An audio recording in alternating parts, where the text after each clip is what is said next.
Thank you for that kind introduction. Good afternoon, ladies and gentlemen.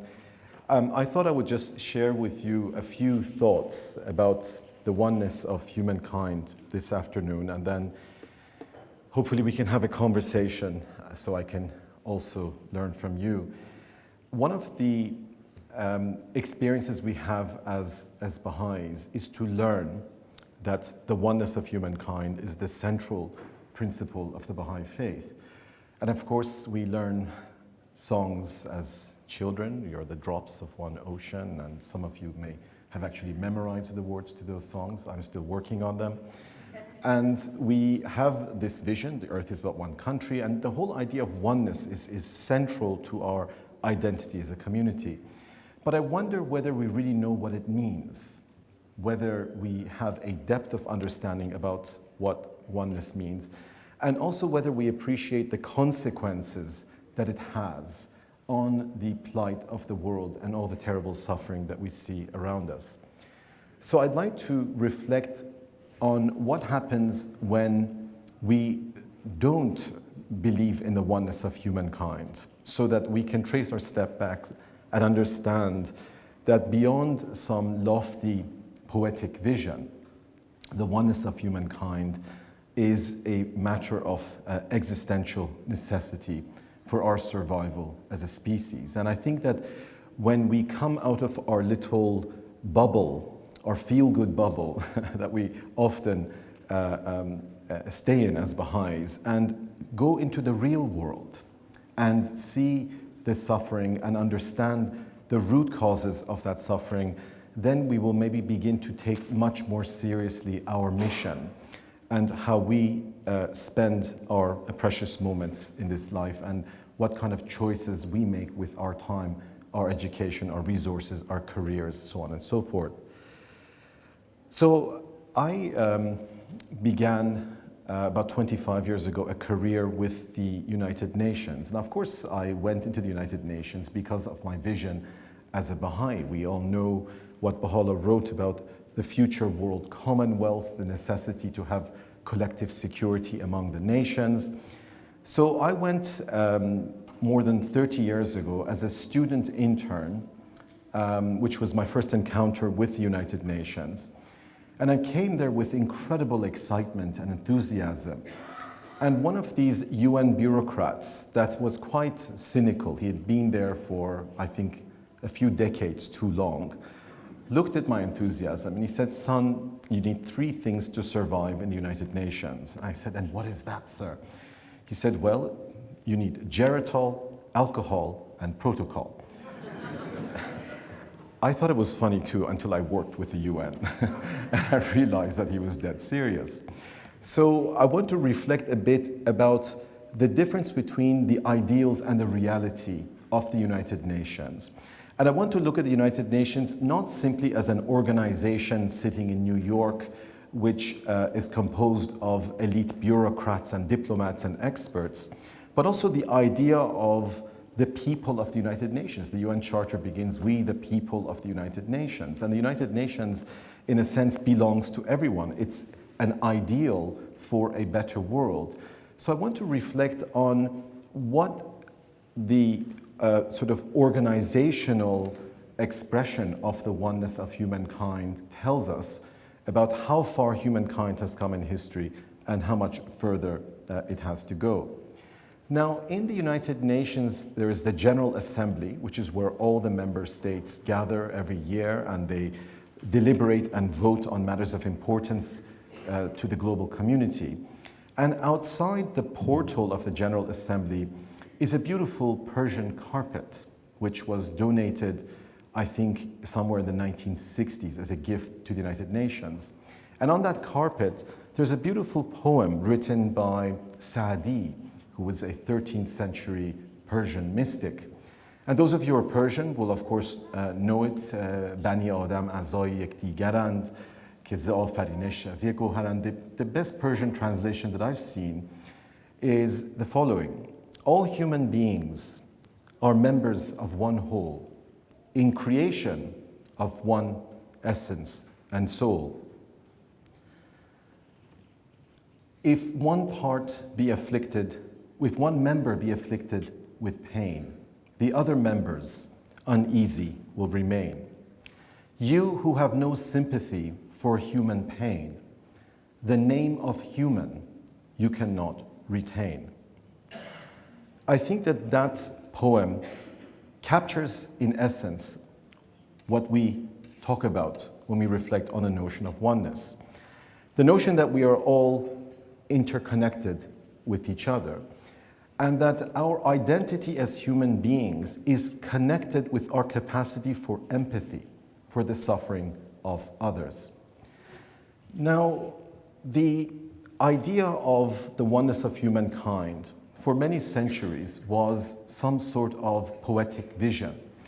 And when you talk to the policymakers and those in the corridors of power about the oneness of humankind, as I did as a young bureaucrat working in the United Nations, you will inevitably be ridiculed as a naive idealist. The idea will say, well, that's fine. You're a young intern, you're an idealist, you don't understand yet the ways of the world. You don't understand political reality. And I will reflect shortly on the very real consequences of that way of thinking to what happens in the world. But what Baha'u'llah tells us is that the oneness of humankind is not some vague or pious hope, as the Guardian says. It is a reality. It is an inescapable reality. We don't believe in the oneness of humankind as Baha'is as some distant future that we can aspire towards. We believe that the forces that have been unleashed through the revelation of Baha'u'llah, we believe that the place that we are witnessing in history today is the evolution of humankind into a planetary civilization. So if you begin from the premise that the interdependence of humankind is not some naive ideal aspiration, but an inescapable reality, how should that change the way in which we perceive and attempt to solve the problems of the planet? We also realize, when reflecting on the Baha'i writings, that oneness isn't just about the physical interdependence of humankind in the arena of climate change, global trade, the spread of pandemics, global migration. One could go on and on to speak about the physical aspects of oneness and interdependence, but also that our essence as human beings, our most fundamental identity as human beings, is inextricably linked to understanding our place in the world, our relation to others, and more specifically, our responsibility to struggle against injustice and to alleviate the suffering of humankind.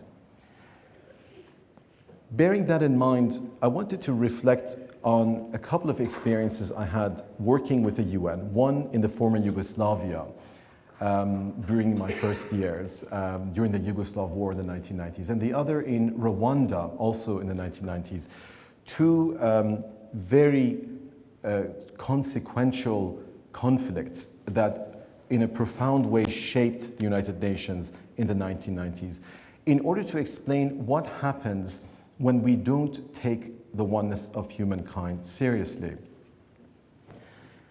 So here I was in my 20s, fresh out of law school, full of idealism, and I had this, I guess, kumbaya idea of what the oneness of humankind means.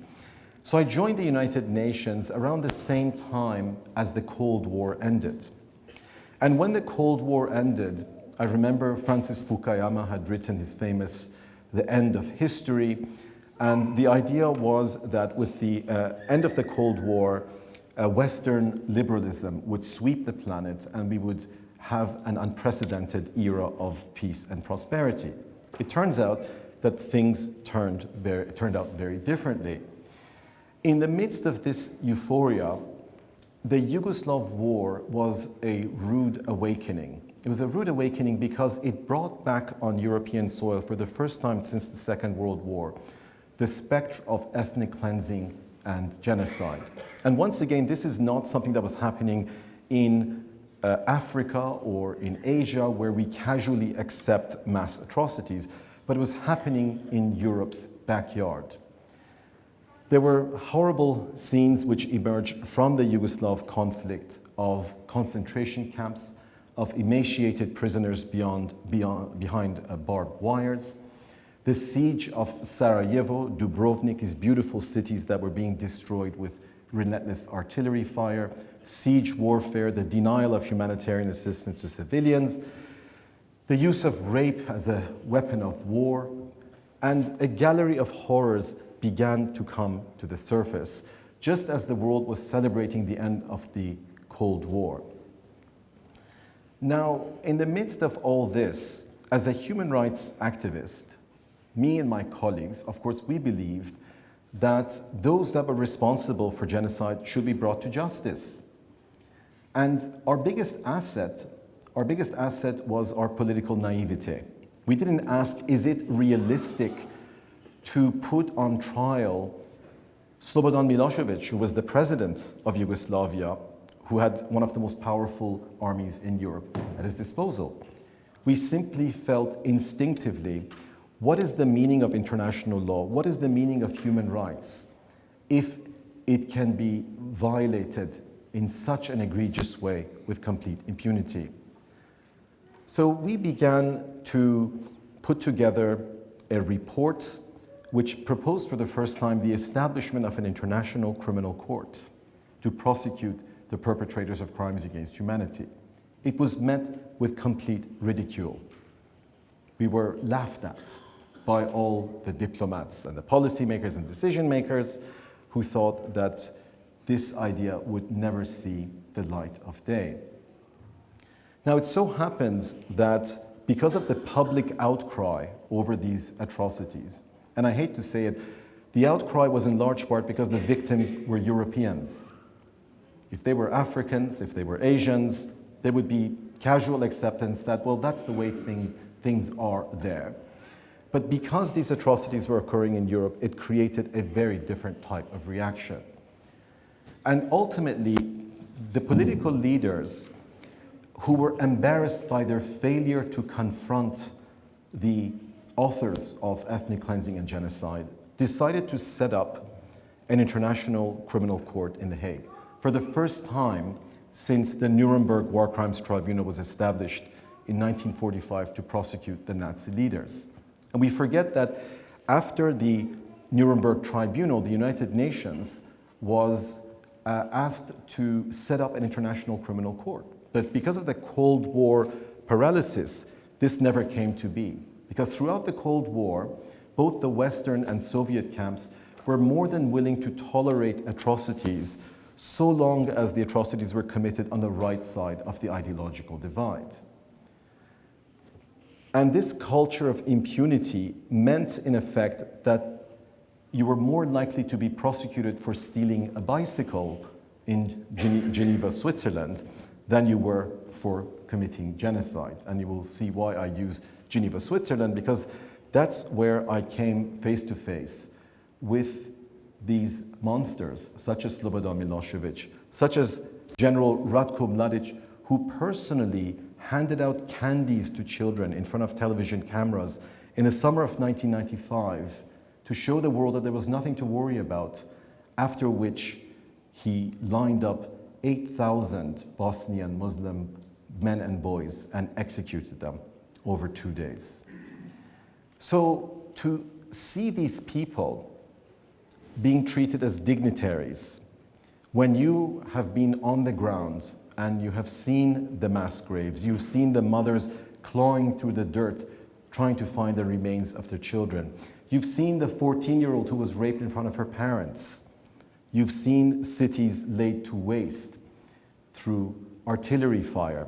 There was this famous sniper's alley in Sarajevo, which was actually a very famous boulevard called Selimovic Boulevard, named after a great Yugoslav literary figure who wrote the most beautiful literature. But in those days, the name of Selimovic conjured images of women and children lying in pools of blood in the middle of the boulevard because they were trying to fetch food and water. And there was an opening in which snipers would pick off the civilians.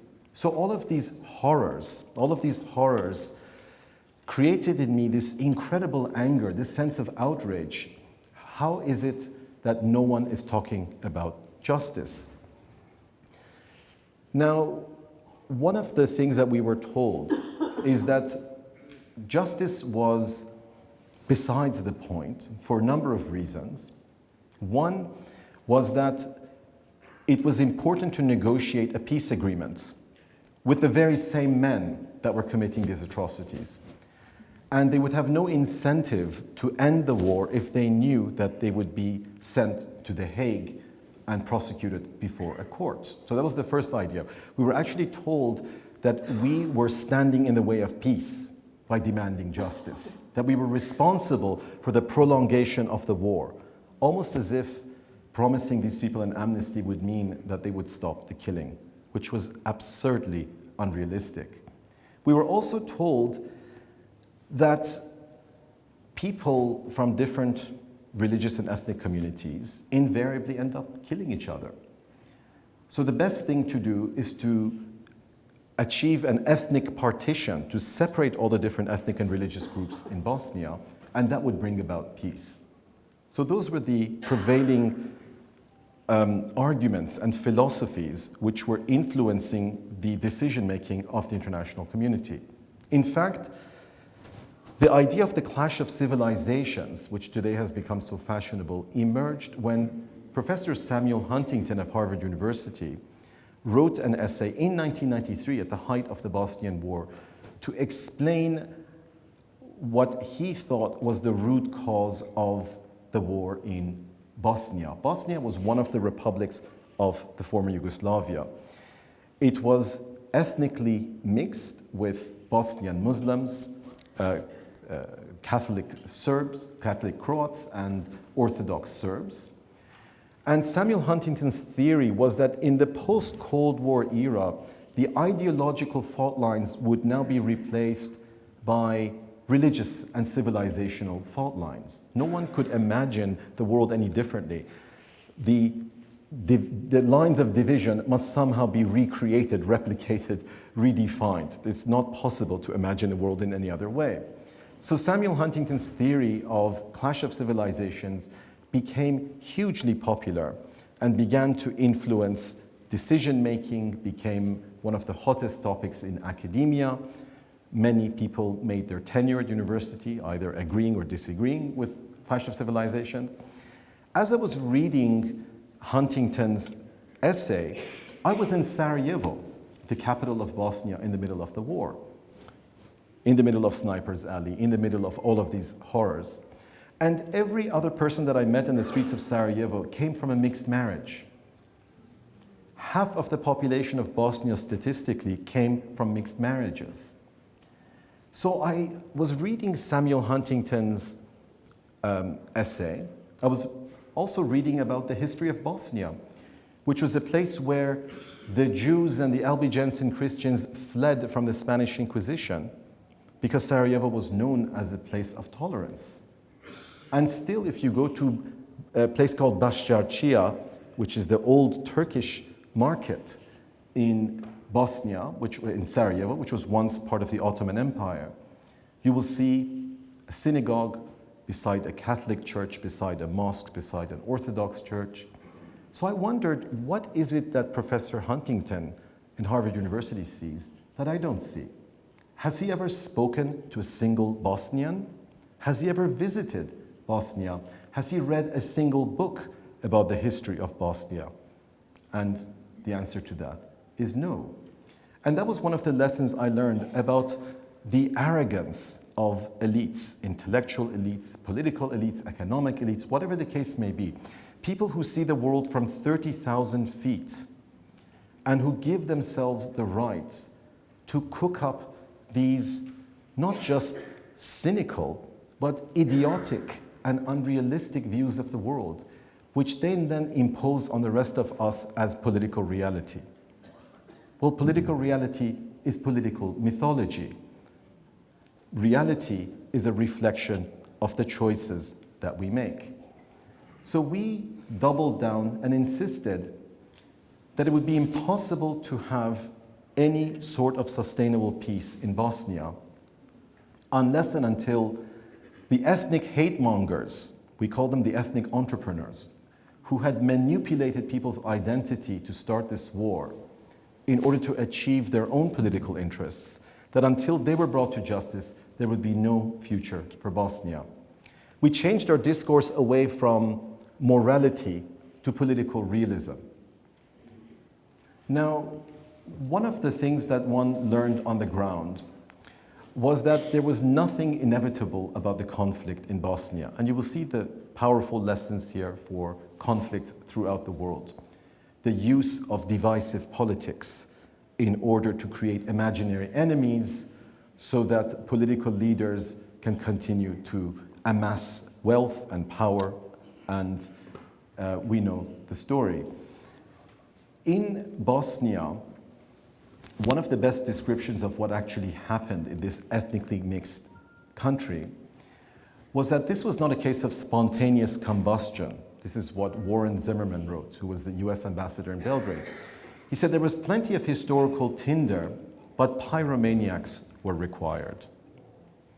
So the monsters were those that deliberately incited ethnic hatred and violence as an instrument of power.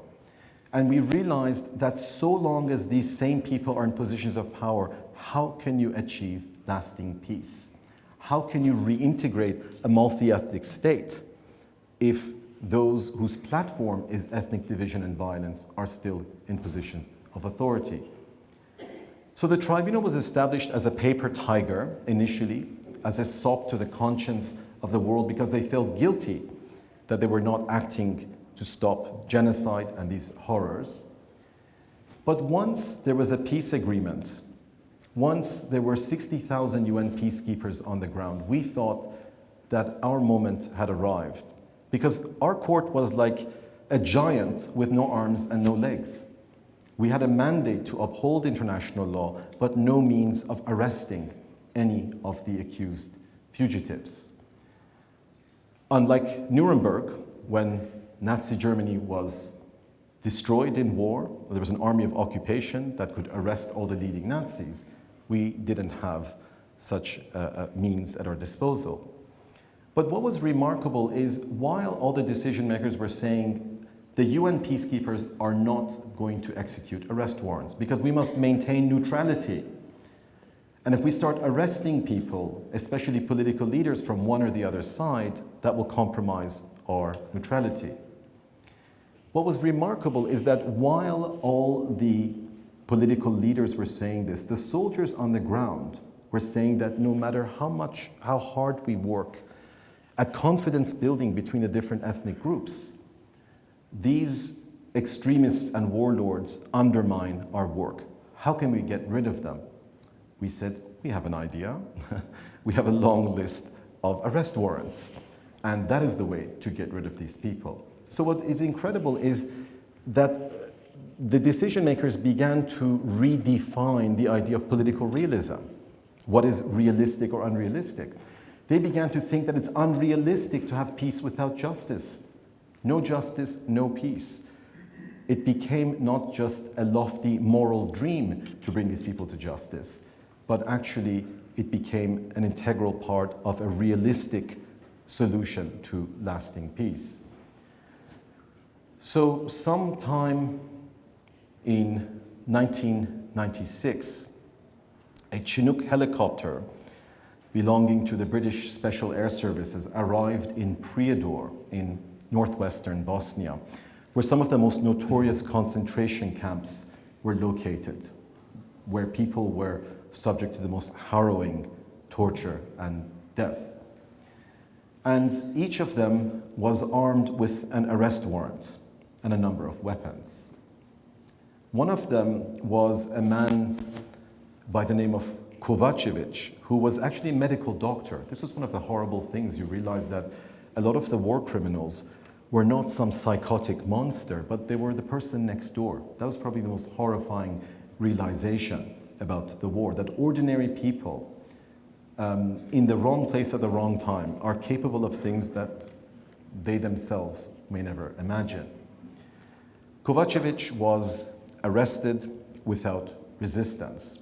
But the more important arrest was a man named Simo Drljača, who was the police chief of Prijedor, who was personally responsible for thousands and thousands of deaths. He was fishing with a group of his friends when the soldiers arrived. He had a gun. He shot one of the soldiers in the leg, and he was killed in return fire. That was the moment when international justice was born.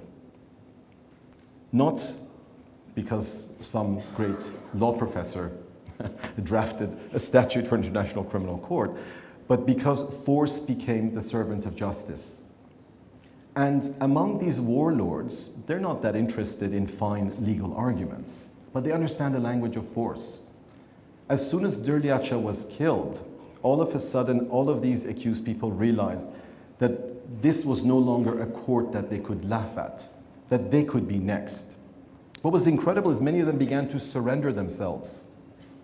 Some of them would surrender themselves to the NATO peacekeepers, and the peacekeepers had a list that we'd given them of the arrest warrants, so they would go down the list and say, I'm really sorry to disappoint you, but you're not on the list. So we'd have to go home disappointed.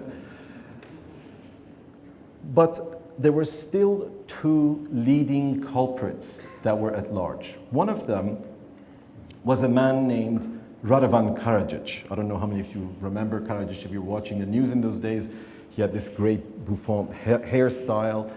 And there was Ratko Mladic, the general that I mentioned as well, and they simply disappeared into thin air.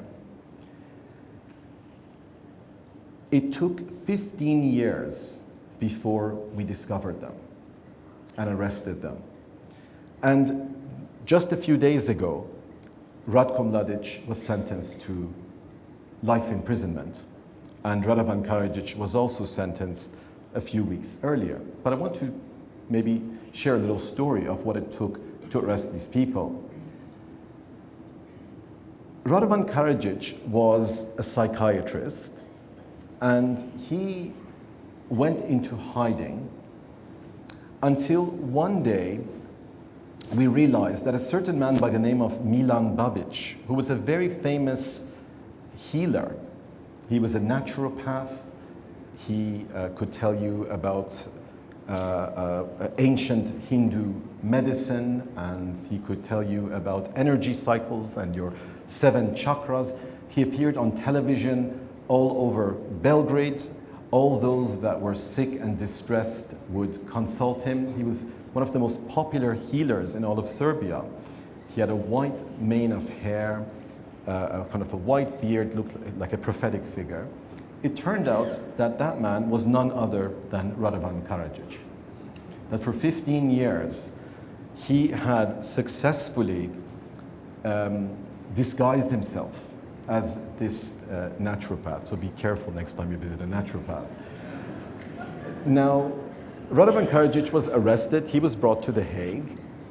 But then there was Ratko Mladic, who was the most monstrous of the monsters.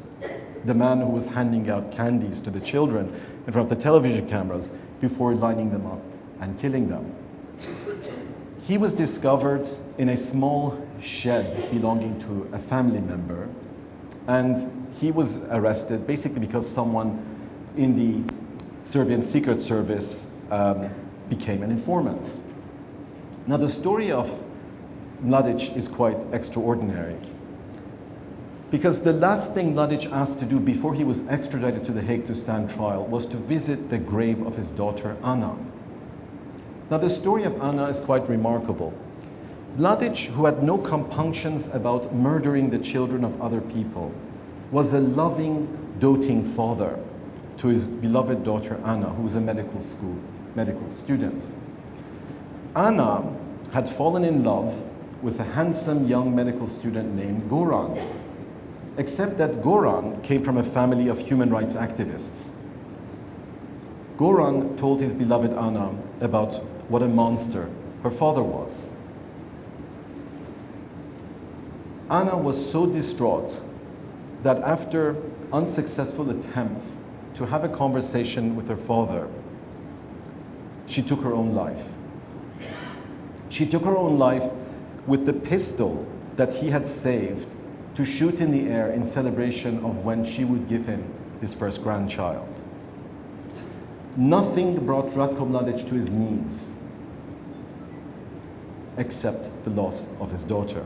And the last thing he did before coming to The Hague was to go and kneel and weep and pray at the grave of his daughter. Just 2 weeks ago, Ratko Mladic was sentenced to life imprisonment. It was a moment that I couldn't believe, because he was once untouchable. It was unthinkable that he would one day be brought to justice. The mothers of Srebrenica was where the 8,000 were executed.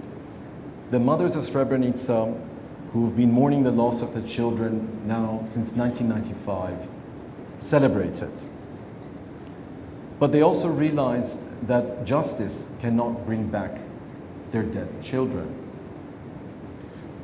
One of the lessons that I learned from the Yugoslav tribunal, getting back to the theme of oneness, is first of all that there's nothing inevitable about radical evil in the world. Evil triumphs because good people do nothing.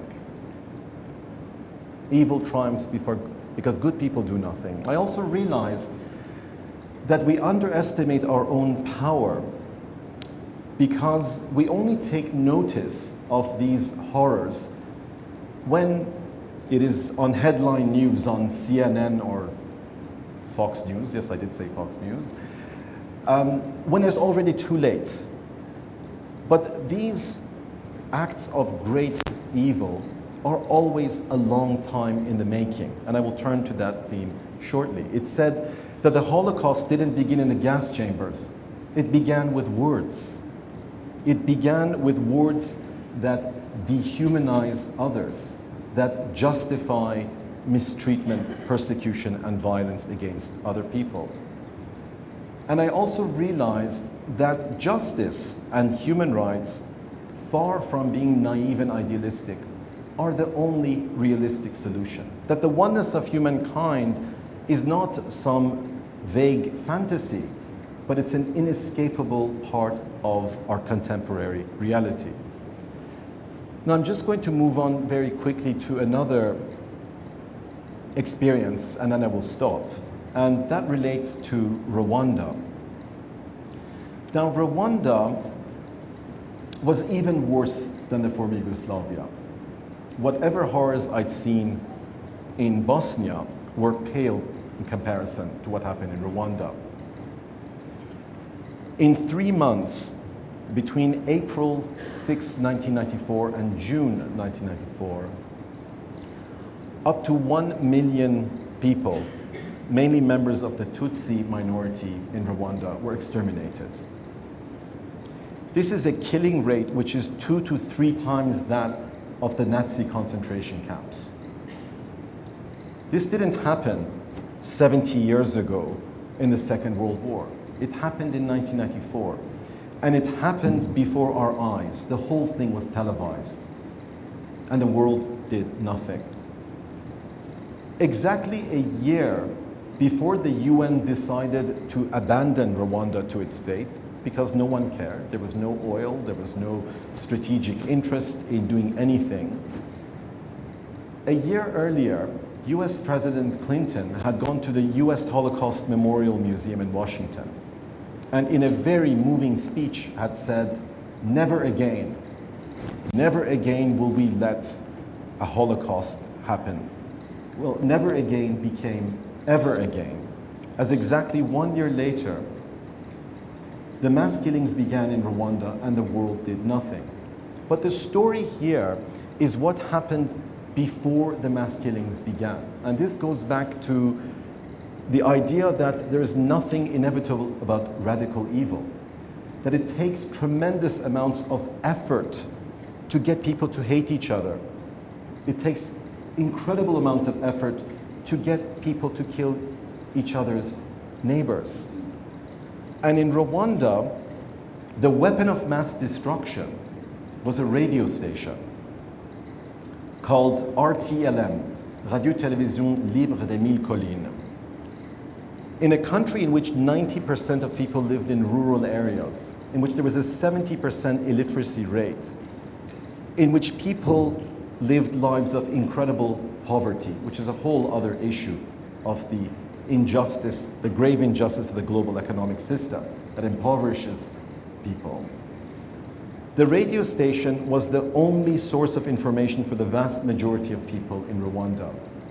The extremists that wanted to start the genocide for at least 2 years before 1994 were brainwashing people. They called the Tutsis Inyenzi, cockroach. The cockroach must be exterminated. The language of dehumanization, casual dehumanization, what Hannah Arendt called the banality of evil. There's something banal about evil. That's what is so scary about it. Evil creeps up because people are indifferent, because people don't care, because hatred is appealing in the construction of our identity. Jean-Paul Sartre famously said, the Jew exists in the mind of the anti-Semite. If the Jew didn't exist, the anti-Semite would invent him. So hatred is about the needs of the perpetrator, not about the reality of the victim. It's about a particular construction of our identity. So by the time that the genocide happened, by the time the world momentarily watched on CNN these horrible scenes of bodies littering the streets of Kigali, it was already too late. For a few days, we all felt guilty before the next story became the O.J. Simpson trial or the Monica Lewinsky scandal. Because people don't care. Because a political leader would not lose one vote for abandoning 1 million people in Africa to die.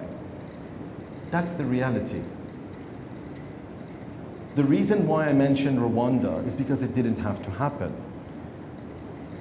And imagine if the UN that had 2,500 peacekeepers on the ground had simply shut down that radio station. Imagine that. What would it have taken to shut down a radio station without which it would have been impossible to mobilize the hundreds of thousands of machete-wielding thugs that it took to kill 1 million people in 3 months in a poor, underdeveloped country like Rwanda? No one gave a damn. It's not that there was no solution. No one cared. Rwanda was completely unimportant. Now I'm going to wrap up my comments and go back to what I said about oneness. It's very easy among a group of Baha'is to hold hands and have that kumbaya feeling, oneness and all of that. We need to get out of our bubble and we need to see the horrible reality of suffering in the world. That's the best way for us to understand why oneness is an existential necessity, why it is a matter of survival. Now, I've sat here today and talked a bit about various chapters of my sordid career in far-off places. But as Ken Bowers, a dear friend, was saying this morning, the injustice is also just down the street. We don't need to go halfway across the world to understand what it means when, out of selfishness, out of arrogance, out of hatred, or worse, out of indifference, we turn our back to those that suffer. Our friend talked about the Canadian tradition of recognizing ancestral indigenous land. Well, in Canada, where I come from, which is a human rights paradise, 40% of indigenous children live in extreme poverty. They don't have enough to eat. The infant mortality rate is 3 times the national average. The incarceration rate is 10 times the national average. And I'm sure that if we speak about the society that we live in here in the United States, where 1 out of every 3 children now lives under the poverty line, UNICEF study from 2014, 32% of American children live under the poverty line. What is all that about? It's about our failure to embrace the oneness of humankind, because we don't care. We don't care if someone's child goes hungry. We don't care if someone can't afford medical care, if they have to go to a school with metal detectors, if some child has to see his parents die of an opiate overdose. We don't care because we're comfortable in our little bubbles. We have nice shopping malls and Hollywood entertains us and we have nice homes and whatever the case may be. So I want to conclude by turning back to that part of the poem of Sa'di, where he says, if you have no sympathy for human pain, the name of human you cannot retain. The oneness of humankind isn't some big idea in the sky. It is an intimate personal choice for each and every one of us. We're either part of the solution or we're part of the problem. And as the twin processes, which the Guardian spoke about, the process of destruction of an old world order and the construction of a new world order, as these twin processes accelerate, creating this world that is pulling us in completely opposite directions, we can no longer sit on the fence. We're either going to go down with the Titanic or we're going to jump on the Ark of Salvation. So I'm going to apologize for going on for far too long, but that's what you get when you invite a lawyer to speak, and I charge by the hour anyways, so your hour is almost up. So thank you very much for your patience, and I think we can now have a conversation. Yeah, thank you.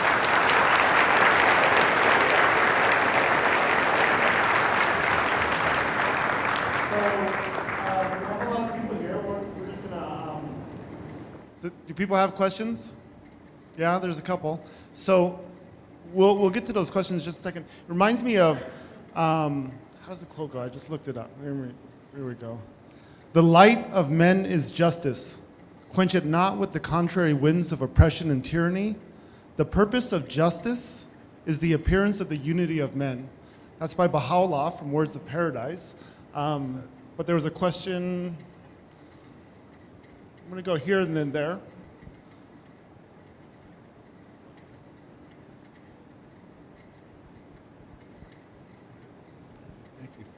Now, I was wondering on your comments on moving from more a punishment phase to a prevention phase, and in seeing the types of things you're seeing in designing systems to prevent recurrence of those types of things. I know you touched on that a little bit, but is the court getting involved in that? Are they getting farther upstream with that? I'm sorry, did you say, is the court involved in that? Yeah, is the court involved in the prevention? And I think there was also... Well, just in many ways, the U.S. courts have become more activist, and in following through with whatever, verdict or punishment may be prescribed. And I'm wondering if the same is happening with the international courts, if they're looking to kind of broaden the scope of what they do in some ways. It's a very good question, and I think for the most part, no, the function of the courts, maybe beyond deterrence, doesn't extend to community building and shaping public beliefs, although obviously an aspect of the judicial process is sort of the message of disapproval, sanctioning of certain types of behavior. But I think that we live in a very litigious society, and we give far too much importance to the law as a set of institutions that deliver justice, as opposed to the internalization of cultural values. I think sometimes that culture, or the lack of culture, in the way in which we produce meaning on a daily basis in the entertainment industry, in the images that we have of role models, in the educational system, and so on and so forth, that those are ultimately far more important and revolutionary in their capacity to bring about lasting and profound transformation. So in a sense, courts are the tip of the iceberg. Courts are there only to punish the few wrongdoers against a sea of habitual lawfulness. So when society begins to disintegrate, then it becomes very difficult to patch it together through, courtroom drama, so to say. What's interesting about that question, I think, is does the UN court, are they able to almost establish like case law where you'd see it in other courts?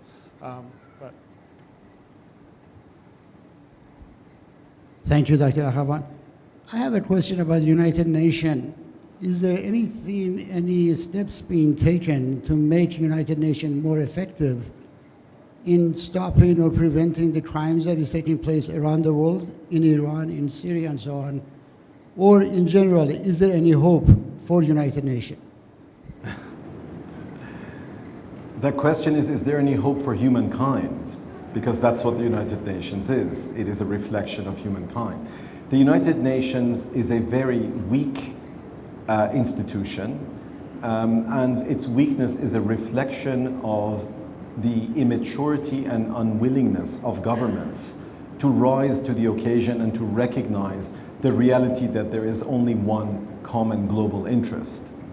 So the way in which governments define their national interest tends to be very narrow, very short-sighted, whether it's in regard to environmental protection, economics, the projection of military power, public health issues, issues of migration, and so on and so forth.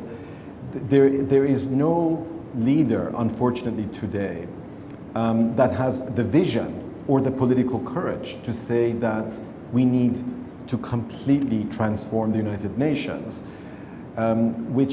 because the world is not what it was in 1945 when the United Nations was created. We have a dramatically different reality.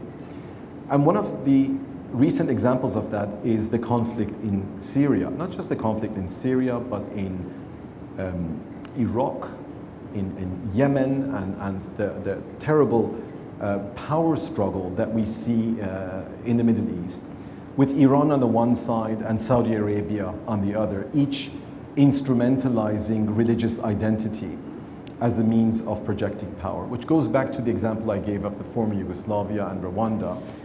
When you begin to define power based on religious or ethnic identity, it will never end well.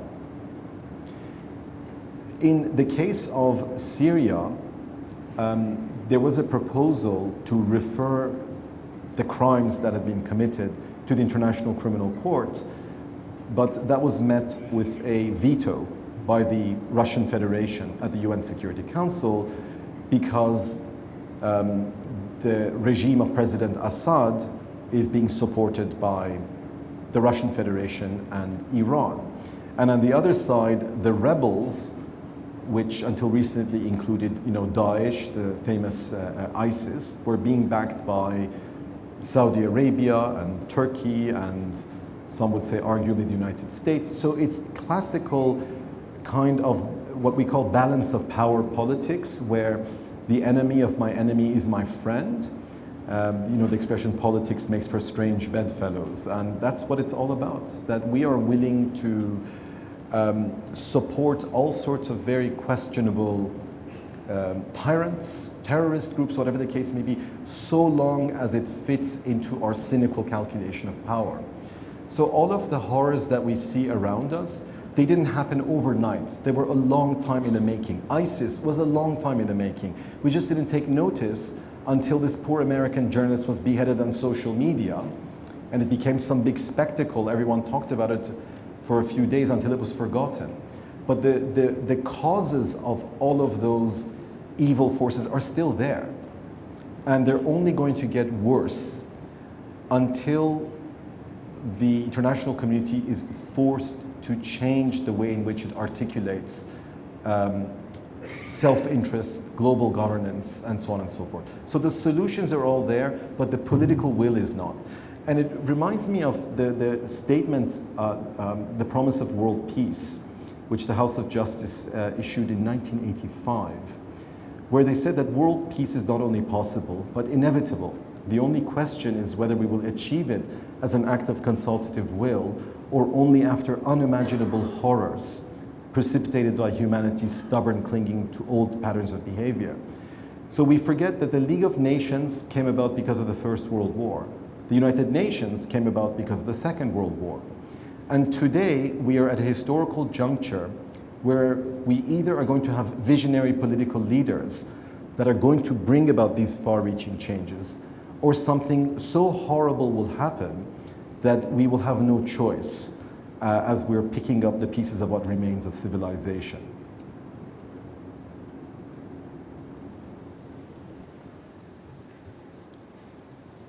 Professor Akhavan, I have a question. You know, the Third Committee of the General Assembly of the United Nations has, for the 30th time, condemned the Iran's human rights violation in Iran, specifically talking about the Baha'is. Do you think that in practice, can that be enforced? Because they've been condemning, you know, this for the 30th time and nothing has happened. So can we be hopeful? Can something be done about the Baha'is in Iran and the whole Iranian human rights violation in Iran? Thank you. That's a good question. The United Nations adopted the Universal Declaration of Human Rights in 1948 and a whole host of other international human rights treaties, but it never created the mechanisms to implement those rights. And that's because governments want the legitimacy of supporting human rights, but they don't want the record to be scrutinized. So unfortunately, much of what we can do to address human rights violations in Iran is simply speak truth to power, to raise the issue at the General Assembly and more widely through the media. And I think that that has probably prevented things from becoming far worse for the Baha'is in Iran and the human rights situation in general. And I know my friend Ruhi Jahanpur, who was in Shiraz in prison in 1983, tells the story of one of the religious judges. And the question put to him was, why don't you just kill all of us at once? Why are you persecuting us in this way, you know, under cover of darkness? And the answer was because of the world, because the world would rise up and condemn the government. So this is anecdotal, but I think that when all else fails, you can still bear witness and speak truth to power. But I think we should also realize that the real arena of struggle is on the ground. What happens among the Iranian people is far more important than diplomatic exchanges in New York once every year, as important as that may be. At the end of the day, what the Iranian people think is a much bigger threat to the Islamic Republic of Iran than whether the United Nations General Assembly disapproves of their human rights record. Getting back to the idea of a theocracy, an authoritarian regime that defines itself based on a narrow religious identity. Like I said earlier, those identity politics never end well, because as soon as you privilege a particular identity and you use it as a justification for authoritarianism, then there are always going to be casualties, because no country in the world is uniform in terms of its religious, ethnic, and other identity. So getting back to Jean-Paul Sartre's idea of scapegoating being about the needs of the perpetrator, hate-mongering against the Baha'is is essential to maintaining the hateful identity, the paranoid identity of imaginary enemies lying around the corner everywhere, which keeps the governments in power. So in a sense, persecution of the Baha'is is an ideological necessity, because the regime has created it as an ideological necessity. And the biggest threat to them now is when a Shiite Ayatollah, like Ayatollah Tehrani, stands up and says the Baha'is have the same rights as any other human being. And I, as a Shia Ayatollah, think that your interpretation of the Sharia is utter nonsense. That is a much bigger threat than a UN General Assembly vote, because it comes from the ranks of the very religious establishment that the regime has been using to prop up its power. So I think that the UN is only part of the equation. My experience has been the most important human rights struggles are always on the ground.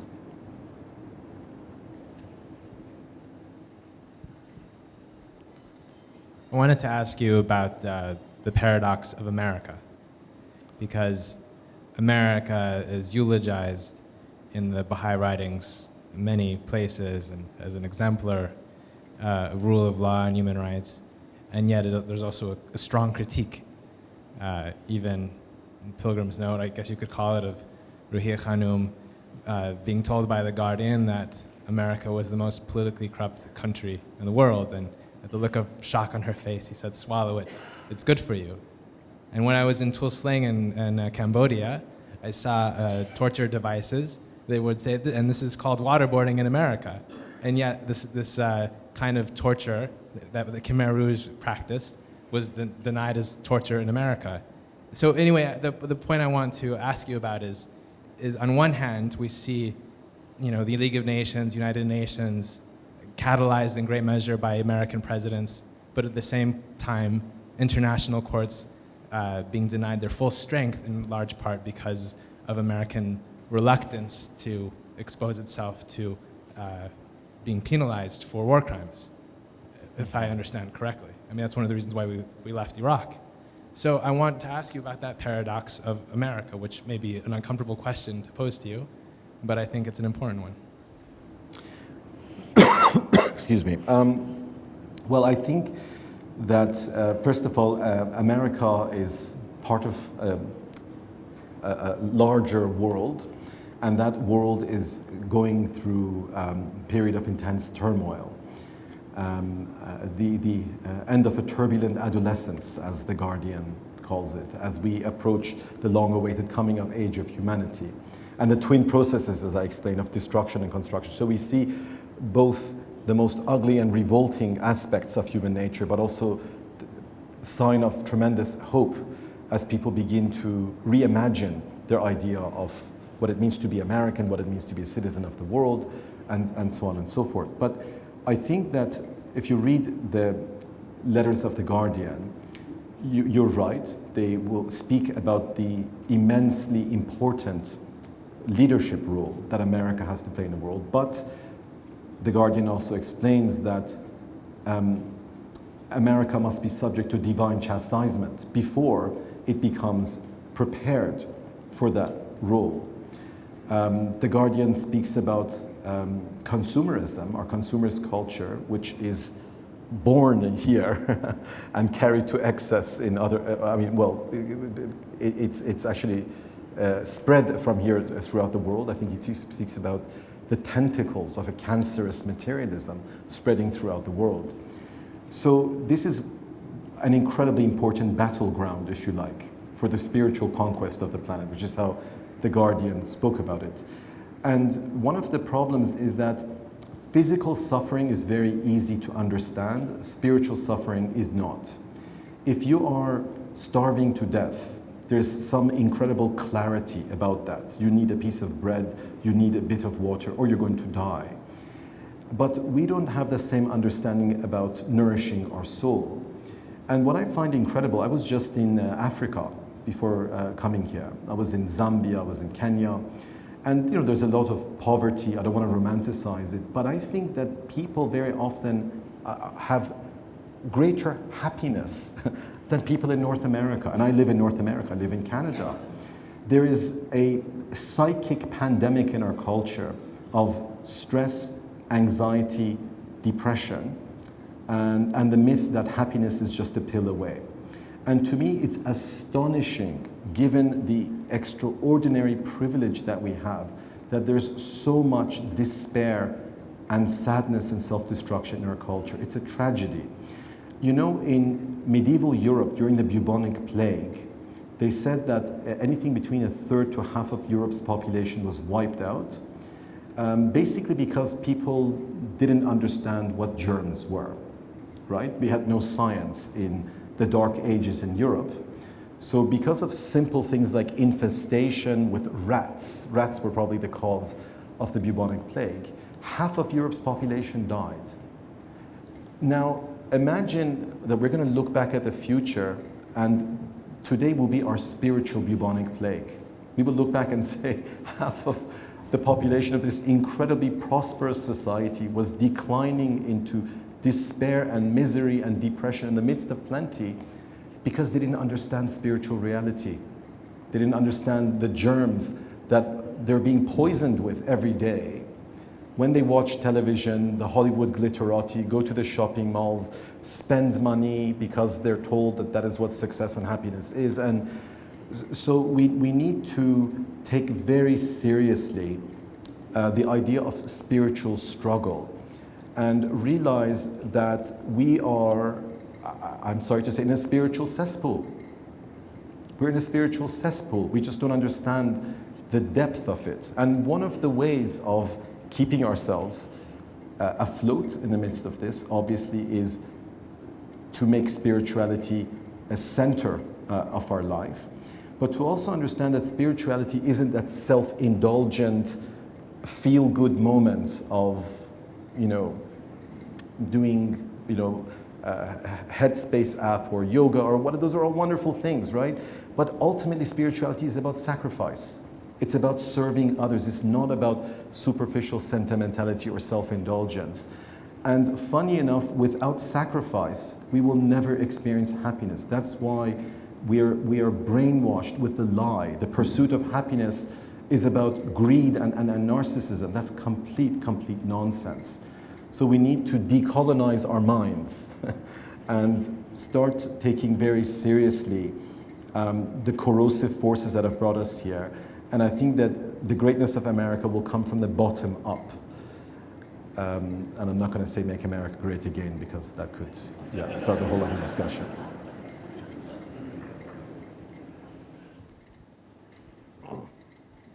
I'm from Rwanda, and I thank you for the work that you've done there. And I also thank you for the way you described, indeed, how the world did not give a damn when what happened to Rwanda happened. And it is emotional even now to hear it and live it in my head. I was not in Rwanda. My parents were in Rwanda when this happened. I was in the Asian Far East, and I watched it in horror on CNN, and that the world did not give a damn.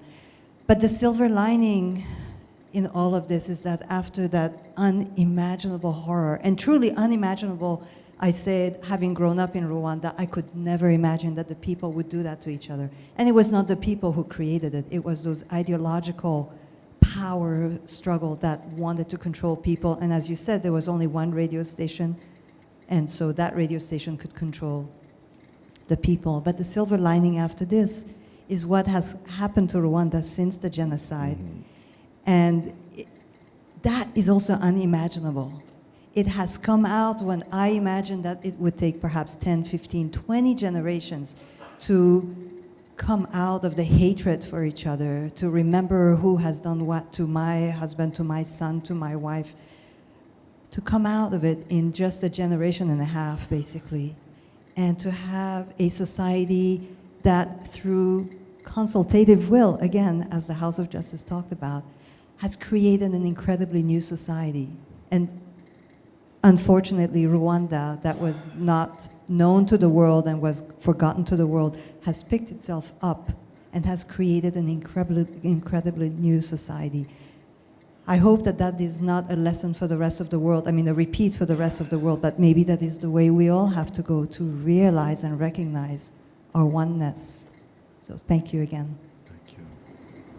Okay, Doctor, if you'll just make some final, unfortunately we're out of time. Yeah. Well, no, thank you very much. And indeed, Rwanda is a remarkable success story. Today, it has one of the most prosperous economies. And when you realize what happened there in 1994, it's astonishing that Rwanda is where it is today. I can tell you, when I was there, I never imagined that the country would recover so quickly. And I guess there's a simple lesson, whether it's about Rwanda or anywhere else in the world, that either we open our eyes spiritually and embrace the oneness of humankind, or we learn the hard way. And that goes back to the previous question about the destiny of America as well. Either America awakens spiritually, or is going to learn the hard way, and the hard way will be very, very painful. And I just want to share maybe one small story that, although in my line of work, it's a very grim line of work, I've seen a lot of suffering. I would never change it for anything else, because I've also seen the astonishing resilience of the human spirit. I've seen the most extraordinarily powerful, beautiful people who go on to survive the unspeakable. And they have showed me, they're my heroes. They've showed me what we are really capable of as human beings.